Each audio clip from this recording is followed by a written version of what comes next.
Karen Huger is not going to be at the Real Housewives of Potomac reunion, and people are mad. Listen, it was just reported that Karen Huger is going to rehab. People are really upset with Karen, and I have mixed feelings about it. They have taped the Real Housewives of Potomac's reunion, and I got some little bit of tea, alleged tea, as far as the reunion is concerned, but the main focus right now is that people are mad that Karen Huger will not be at the reunion. Now, how I feel about that? I have mixed feelings about that, because for you to just now be going to rehab almost a whole year later, right as they're taping the reunion, I mean, some might say it's stupid, some might say it's weak, some might say it's smart. So if she went to the reunion, would I have gone to the reunion? I would have. See, somebody like me, I would go to the reunion and I would play so dumb. I would get my Karen wig, and not Karen from Potomac, but I would get my Karen wig. I would get my, white woman tears, and I would bring them to the reunion. And yeah, I'd be like, I made a mistake. Nobody on this cast is without mistake. Giselle, you don't even have a husband, and you've been on the Real Housewives show for the past 12 seasons. So at the end of the day, I would have pulled a play from Monique's playbook, and I would have had all my receipts. I would have had all my reads against any and everybody, and I would have stayed there, and I would have secured my spot, and I would have stood 10 toes down. Me and who that man she said she slept with? She was somebody's concubine. I think she was Theodore Roosevelt's concubine or whatever. Here's the thing. I would have shown. Karen is a lady of a certain age, and in the Bravo street, she's starting to age out of Housewives altogether. And Housewives has been very, very beneficial to her brand, her money, her pockets, her marriage, everything. Even her daughter is getting the bag on TikTok. So it's been very lucrative for Karen to be on this show. And I would not waste, especially, I think Karen must be in her late 50s. Early 60s, I'm assuming. And in but in Bravo's age, that means you're about to be 95. You know what I'm saying? So I would not have taken this time to not show on the reunion. Now, I did see where Bravo is saying that, they have additional information that they're going to provide. So I'm assuming that Karen's going to be doing one of those, one-on-ones where it's dark and Andy has all the questions, and, it's cute. It's a little cute yang. But I don't know. I would have shown. Now, one might say her doing her own one-on-one with Andy may be a smart play, because now she's going to have even more eyes on her. But here's the thing. I mean, the eyes that have been on you haven't been the best eyes. And number two, we got to think about it. Eyes on someone in this world is really good. Bad eyes, good eyes, just as long as you have eyes on you, it's kind of good. So I would have came. I don't think there's no right or wrong answer. You know what I'm saying? Because she could make it win for her either way. Go on this sabbatical, hope that people forget what you did, which they're not going to forget, because that DUI tape was diabolical, girl. And the fact that you played our face and said that you would be vindicated knowing that you was whole drunk boots down to the Potomac streets, Ray telling people that you had a couple of beers, you somebody concubine. I mean, it's awful. It was an awful tape. And as a celebrity, why would you even talking? Like, what the hell was you drinking to make you say that shit? Like, I did not realize the level of drunk a tissy. What's the word I want to say? I didn't realize the level of drunkenness, which that's a real word, until she said she was Benjamin Franklin or Thomas Jefferson's concubine. And when she said that, that's when I realized that it was pretty much a wrap. She was gone, 3 sheets to the wind. And, it is what it is. Now, she's not going to be at the reunion. We wish her well. A year after this DUI arrest, now you're going to now you're going to get help. I mean, girl.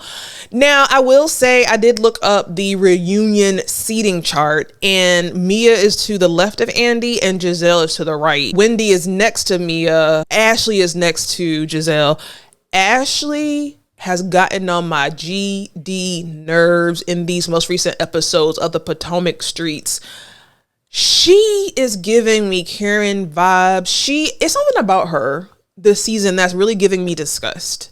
It's really giving me disgust. She's getting on my nerves. Her stupid dances, her stupid attempts to sing, being messy. Her level of messy is annoying messy. Her level of messy is just like a little baby sister brat messy this season, and I'm not here for it. But anyway, she's next to Giselle, and then the new people are in the back where they belong because they really didn't bring nothing. Now, the news reporter who's with the gay guy, allegedly, QVC lady, I like her. Bring her back. I want to know more of her story. She's a part of Team Talls, and I really, really like that. People are mad at Mia. People are mad at my girl Mia. And see, Mia is giving me Karen energy, as in her name is in the streets. That's all that matters. We talking about her, so she's winning. People are mad and they're feeling like she bamboozled us with the whole Ink situation. As you know, her and Ink seem to be no longer together. And people are saying that they feel like this was just a ploy for a storyline on Potomac. Now, whether that's true or not, I enjoy watching it. I enjoy Mia. I dare say Mia is likely my favorite person on the Potomac Streets. Her and Karen. Her and Karen are my favorites. It is what it is. Like, she's been honest since day one. And if she was sleeping with Ink and sleeping with whatever the old man name is, then who cares? Like, if she was lying to us, they all lying to us. Giselle been lying to us since day one, hiring these different men to come on and play her boyfriend every season. So at the end of the day, like, that's literally why I would have come to this show if I was Karen, because it's too much to eat these women up with. Like, each one of these women have something.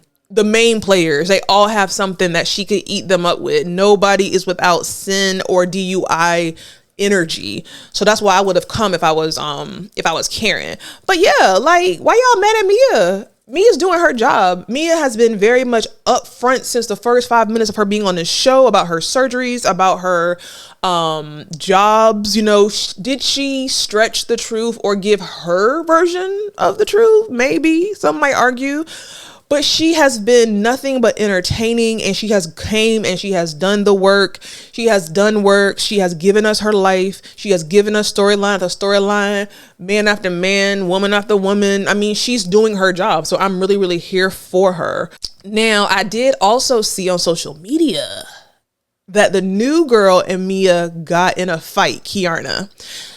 Now, let's touch on these new girls. Boring. No, not boring. Kiarna was boring. Like, I think she was boring because her husband or her fiance did not really want to be on the show. And so her life was just like our life. She's going to work. She's coming home. She's, packing up stuff. She's putting shit in the mailbox. Like, she has a lawsuit against somebody. She has a scar on her face. Okay, great. Like, you didn't give us anything. So if she and Mia got into a physical altercation, I wonder who would win that. Because Mia doesn't give me fighter, but Kiarna does. Mia does not. Mia just gives me height and width. Kiarna gives me, I'll fight somebody. But she actually wasted our time. She wasted our time. I think that she should be a friend of the show. I really wonder if they're going to bring Robin back, since Karen is really on the cross. She has really written out Robin's next season line by line, hand by hand, with the dumb stuff she's done. I don't want to see Robin.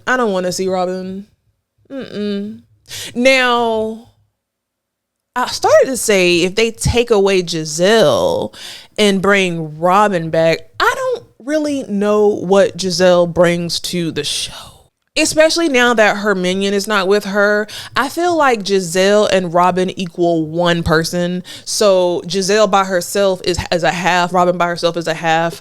Both of them have these stupid personal lives with nothing I'm interested in. I'm not interested in Giselle and who she's fake dating this week. I'm not interested in Giselle's kids going to college. I don't really care. Yeah, I don't know. Bring Robin back. Nah. Because see, if you bring Robin back, I feel like this whole colorism play comes back in. I really feel like, here's something that bothered me this season and so far. The happiness that it seemed like Wendy had for Giselle to be back in her good graces. I feel like Wendy was on Giselle's clitoris the entire season so far, and I don't like it. She should have made Giselle work a little bit more. She seemed too eager for her and Giselle to be friends. I did not like that. You know, maybe make Robin a friend to the show. Maybe give Giselle one more season, make Robin a friend to the show, and replace Klarna with somebody that gives Mia's energy. And I think it might be possible next season. I don't know, y'all. Let me know what you think about Karen's choice to go into rehab and not make it to the reunion. Again, I wouldn't have done that. I would have came and stood 10 toes down in all my DUI energy and used it to my benefit. She is a lady of a certain age and her clock is ticking as it relates to her Bravo life. So, I probably wouldn't have sat this one out. But at the end of the day, she did what she did. Her and poor little Ray. She is putting Ray through the ringer. That little poor old man. I will never get the visual out of my head of him trying to help his wife, going through her purse, while she has that ridiculous wig on that is going further and further away from her forehead. And he's trying his best. He felt so helpless. And I hated that. But anyway, y'all, let me know what you think. Make sure you hit that subscribe button. Make sure you get the ebook that's in the description. And I will see you on the next episode.